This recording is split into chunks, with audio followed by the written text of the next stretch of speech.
Hello বন্ধুরা, আমি সন্ধেবেলার ইভিনিং স্ন্যাক্স নিয়ে বসে পড়েছি। হচ্ছে গরম গরম এগ ম্যাগি। চলো তোমাদেরকে দেখাই। আর এই গরম গরম এগ ম্যাগি খেতে কার কার ভালো লাগে অবশ্যই জানিও। একদম ঘরে বানানো ধোঁয়া ওঠা গরম গরম এগ ম্যাগি। দেখো, টেস্ট করা যাক কেমন হয়েছে।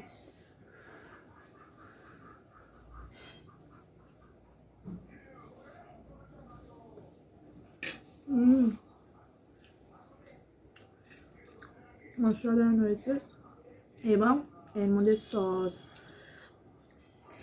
শসা কুচি, তারপর গাজর, বিনস, অনেক ক্যাপসিকাম, অনেক কিছুই দেওয়া হয়েছে। চলো বন্ধুরা, আমি খেয়ে নিই। দেখা হবে তোমাদের সাথে নেক্সট ভিডিওতে। টাটা।